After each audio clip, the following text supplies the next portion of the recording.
What if I told you that the greatest threat to genuine political wisdom isn't dictatorship, but the very thing we most cherish, popular opinion itself? After decades of reading Xenophon's dialogues with my students at Chicago, I've discovered something disturbing. The ancient philosophers understood a form of tyranny so subtle, so pervasive, that modern democracy has become its unwitting servant. When Socrates spoke of the many-headed beast in Plato's Republic, he wasn't merely using colorful metaphor, he was diagnosing a permanent danger to philosophical life. Today, we witness this tyranny in its most sophisticated form, mass opinion that claims democratic legitimacy while crushing the very possibility of genuine inquiry. The ancients knew something we've forgotten about the relationship between knowledge and popular consent. What they discovered will challenge everything you believe about democratic wisdom. Chapter 1: The Philosopher's Ancient Warning. Turn to Book 6 of Plato's Republic, and you'll encounter one of the most prophetic passages in Western literature. When Socrates describes the philosopher trying to address the multitude, he compares it to a man attempting to reason with a great beast whose moods and appetites he cannot predict. This isn't democratic theory. It's a precise diagnosis of why popular opinion becomes tyrannical when it claims authority over questions requiring genuine knowledge. Xenophon's Hiero revealed something equally disturbing about the nature of tyrannical rule. The tyrant Hiero confesses to Simonides that his greatest burden isn't maintaining power through force, but the terrible isolation that comes from never hearing honest counsel. Everyone tells him what they think he wants to hear. Now observe our contemporary democratic discourse. Doesn't the same dynamic operate when politicians, intellectuals, and even academics shape their public statements to conform to popular prejudice rather than pursue difficult truths? The ancient philosophers understood that opinion, doxa, operates by entirely different principles than knowledge, episteme. Opinion seeks confirmation of existing beliefs. Knowledge requires the courage to question fundamental assumptions.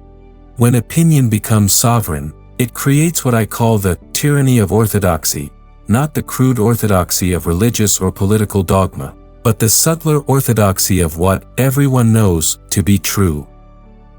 Consider how Aristotle distinguished between the few naturally equipped for contemplative life and the many whose excellence lies in practical virtue guided by prudent leadership. This isn't elitism, it's recognition of permanent differences in human nature that democratic theory systematically ignores. When we pretend that every citizen is equally capable of philosophical insight into complex questions of justice, natural right, or the best regime, we don't elevate the many, we corrupt the standards that make genuine political wisdom possible.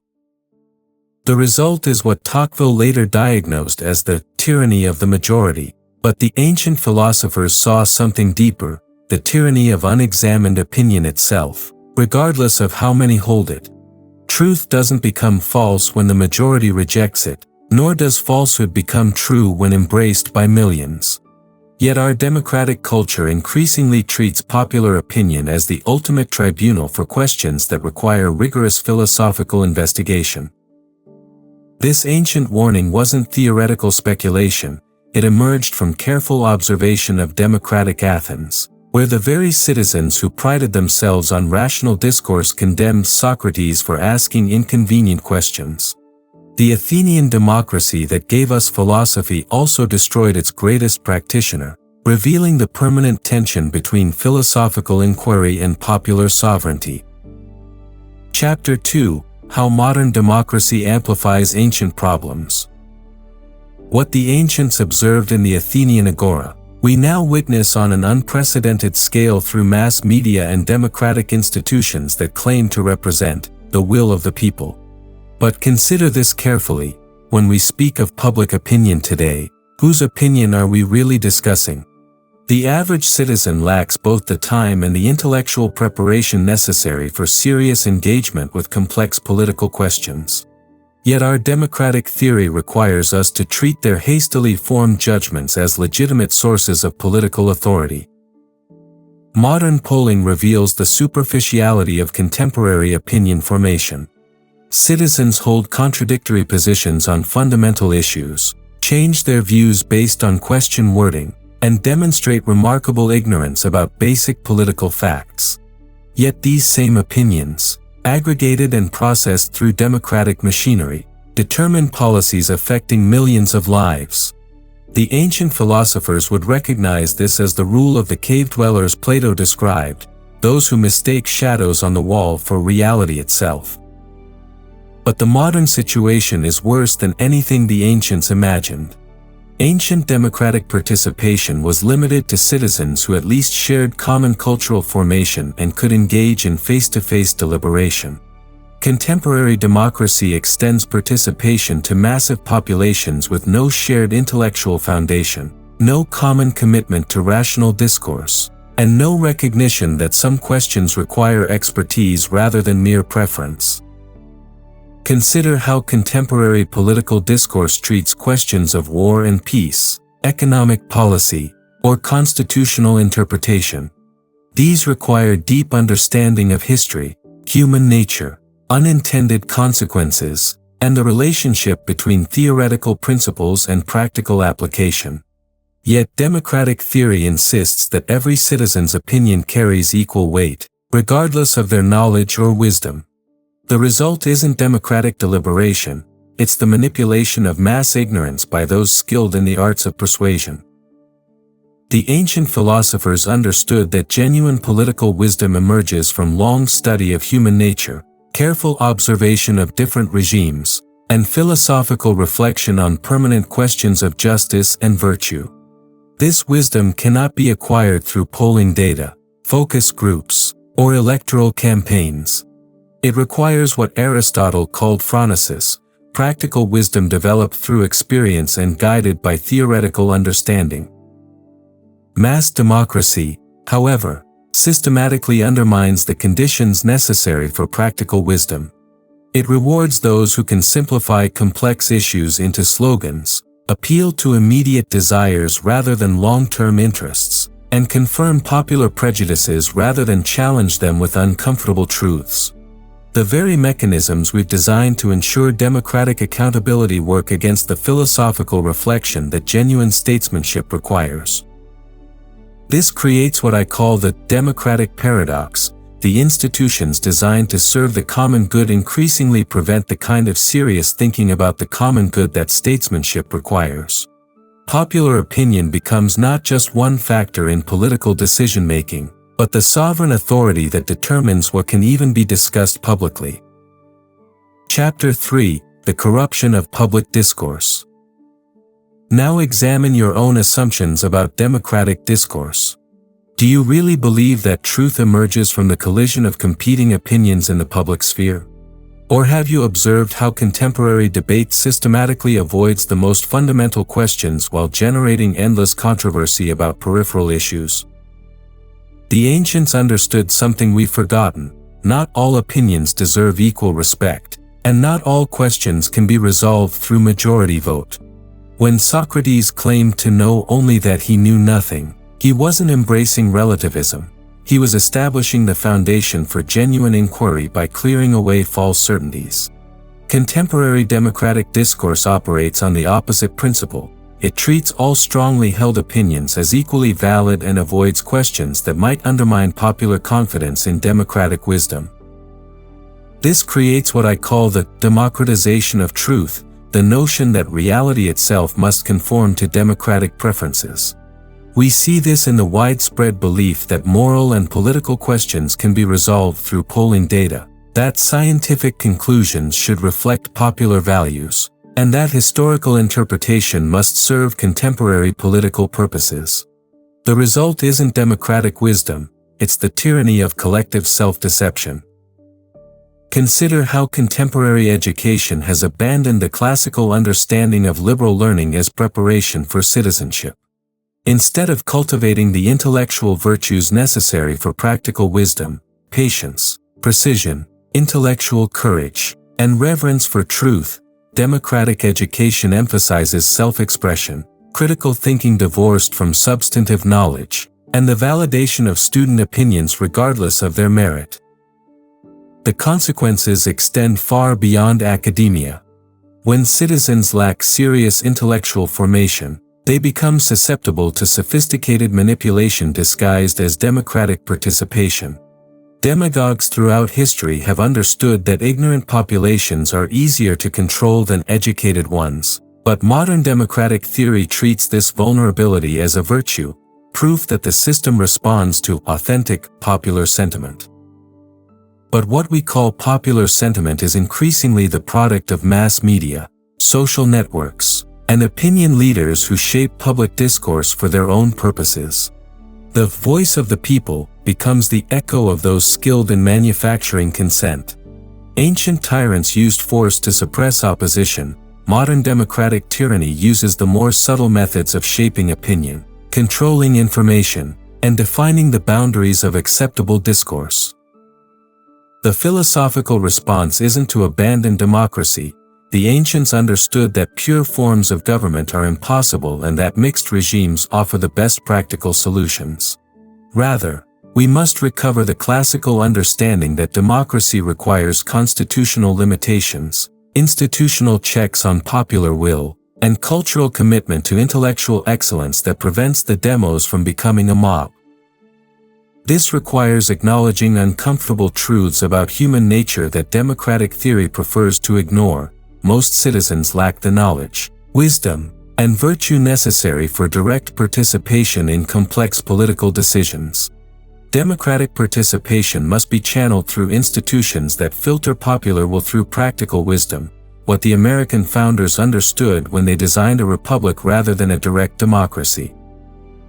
Chapter 4: Ancient Remedies for Modern Democratic Disease. The classical political philosophers didn't reject popular government, they understood its proper limitations and the institutional arrangements necessary to prevent democratic excess. Aristotle's analysis of polity as the best practical regime shows how democratic elements can be combined with aristocratic and monarchical principles to create stable, just government that serves the common good while avoiding the extremes of mob rule and tyranny. Consider Aristotle's insight that the middle class provides the most stable foundation for constitutional government.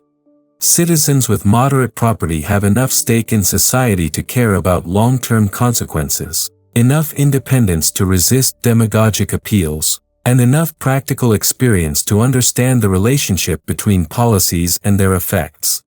They lack both the desperate needs that make the poor susceptible to radical promises and the excessive wealth that tempts the rich toward oligarchical conspiracy.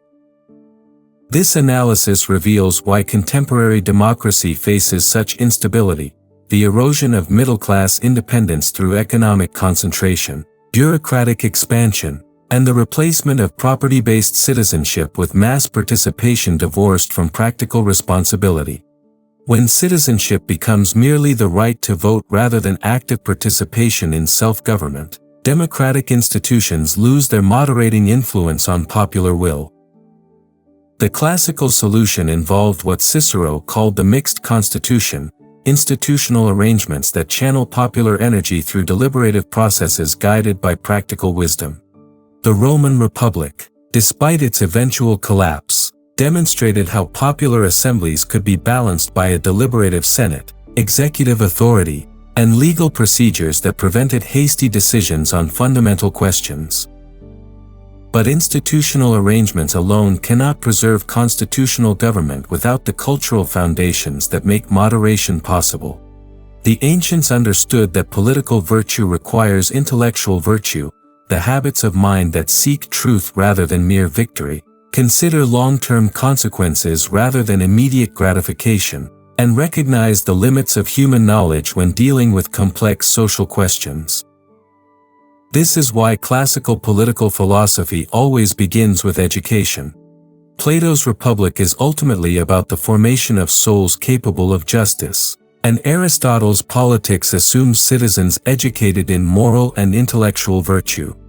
Without this foundation, democratic institutions become merely the machinery for sophisticated tyranny, the manipulation of ignorant masses by those who understand the arts of persuasion. Contemporary democracy could learn from classical insights about the relationship between knowledge and authority. Not every question requires popular input. Technical expertise should guide technical decisions. Moral wisdom should inform ethical choices, and practical experience should shape policy implementation.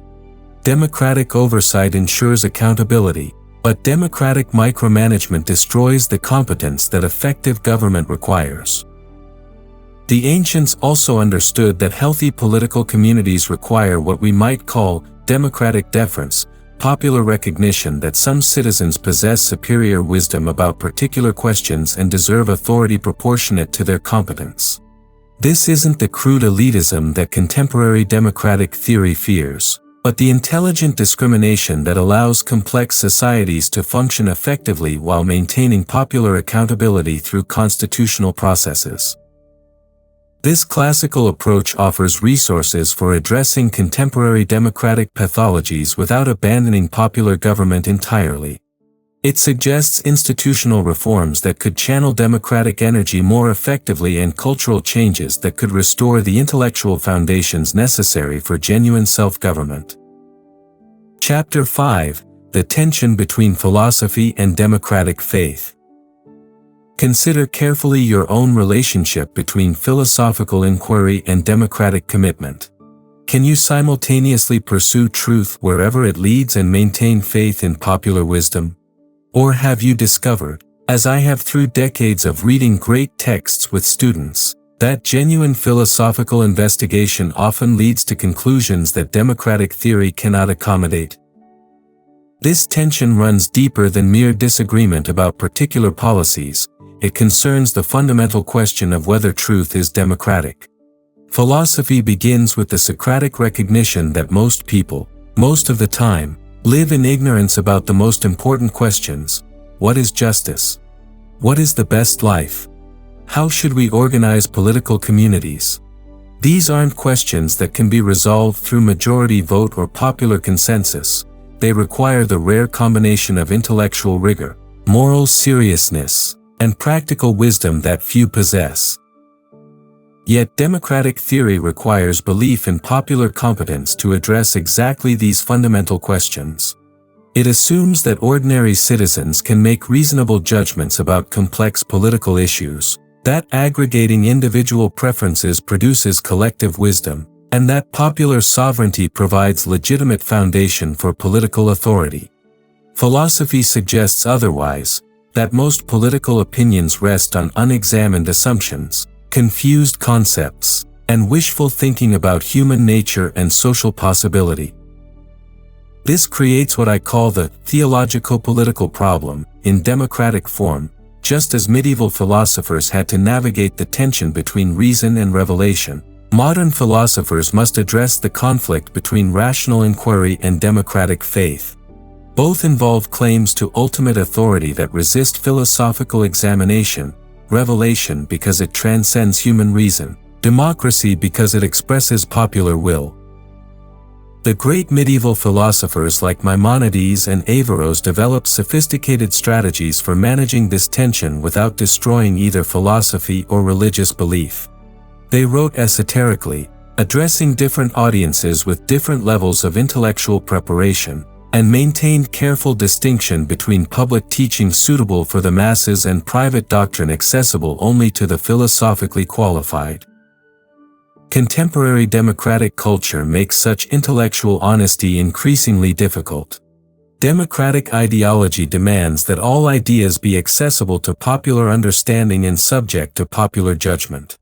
The notion that some truths might be too complex, too disturbing, or too dangerous for mass consumption conflicts with democratic commitment to transparency and equality. Yet philosophy repeatedly discovers truths that meet exactly these criteria.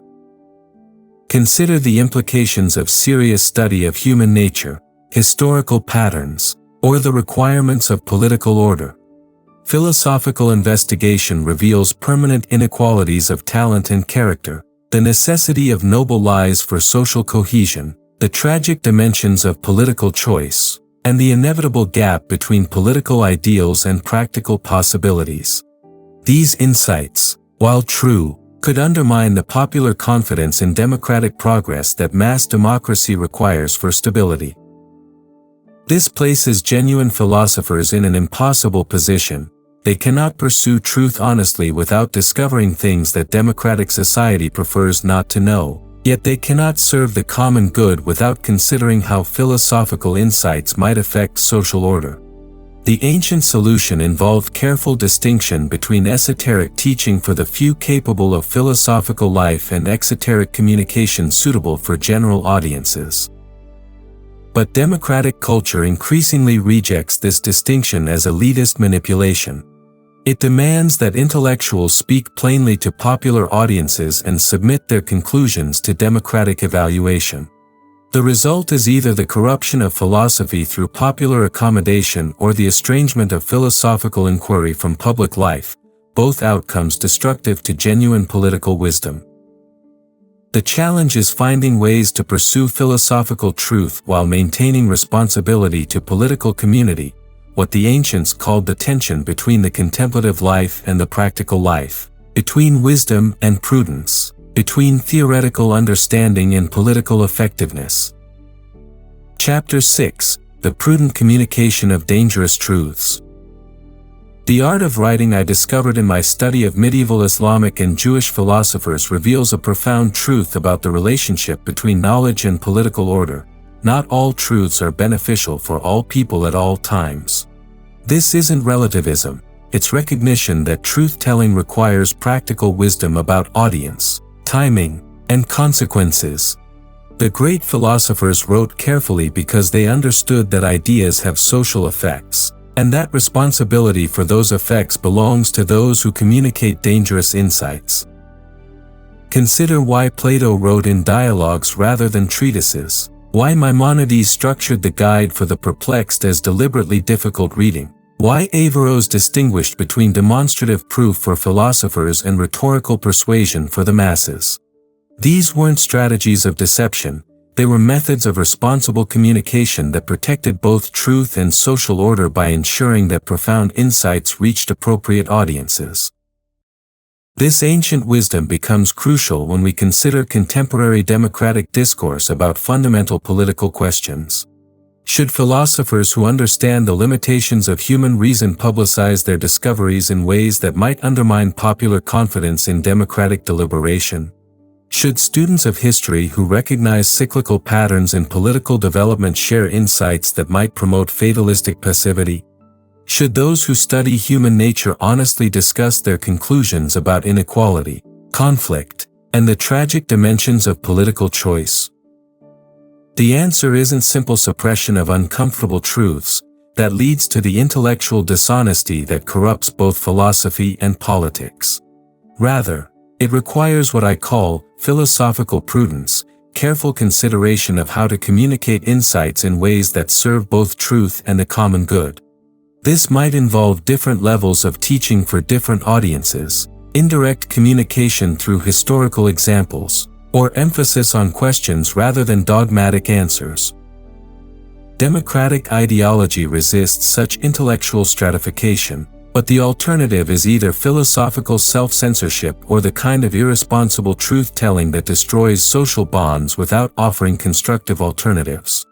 When academic philosophers publish conclusions about the limitations of democratic theory without considering how such insights might affect public confidence in democratic institutions, they demonstrate precisely the kind of intellectual irresponsibility that ancient political philosophy sought to avoid. The classical approach suggests that genuine philosophers have special obligations precisely because they possess insights unavailable to ordinary citizens. Just as physicians must consider not only medical truth but also the psychological effects of diagnosis on patient health, philosophers must weigh not only the accuracy of their conclusions but also their social consequences. This isn't betrayal of intellectual integrity, it's recognition that truth-seeking occurs within political communities that deserve protection from destructive applications of partial insights. This creates complex obligations for those who study political philosophy seriously. We cannot simply repeat ancient conclusions as dogma, but we also cannot ignore ancient wisdom about the relationship between knowledge and social responsibility. Each generation must discover for itself how to honor both the pursuit of truth and the requirements of political prudence, how to serve philosophy without destroying the social conditions that make philosophical life possible. The art of careful communication becomes especially important in democratic societies where philosophical insights can quickly become political weapons, where complex arguments get reduced to slogans, and where the same ideas that might elevate serious students could confuse or demoralize unprepared audiences. Chapter 7: The Return to Great Books and Philosophical Education. After decades of teaching students to read classical texts with care and precision, I've witnessed something remarkable: the transformation that occurs when serious minds encounter the great philosophers on their own terms rather than through contemporary interpretations. This isn't nostalgia for a golden age, it's recognition that the greatest political thinkers of the past understood problems we're still trying to solve and developed insights we've largely forgotten. The return to great books offers the most promising remedy for contemporary democratic pathologies because it provides standards of intellectual excellence that transcend partisan disagreement. When students read Plato and Aristotle, Thucydides and Cicero, Maimonides and Aquinas, they discover that fundamental political questions admit of rational investigation, that serious thinkers can disagree without becoming enemies, and that the pursuit of truth requires intellectual virtues that democratic culture often discourages. But this educational approach requires abandoning several assumptions central to contemporary democratic pedagogy. First, that student opinions deserve equal respect regardless of their basis in knowledge or reasoning. Second, that critical thinking can operate effectively without substantial knowledge of history, literature, and philosophy. Third, that education should validate popular prejudices rather than challenge them with superior alternatives. Classical education begins with the opposite assumptions: that some books are better than others, that some ideas are truer than others, and that students benefit more from studying great minds than from expressing their own undeveloped thoughts. This isn't authoritarianism, it's recognition that intellectual freedom requires intellectual discipline, and that genuine independence of thought emerges from serious engagement with the highest examples of human thinking. The practical benefits extend beyond academic achievement to the formation of character necessary for democratic citizenship. Students who read great books carefully develop patience with complexity, respect for evidence, tolerance for disagreement, and humility about their own knowledge, precisely the intellectual virtues that democratic discourse requires but rarely cultivates.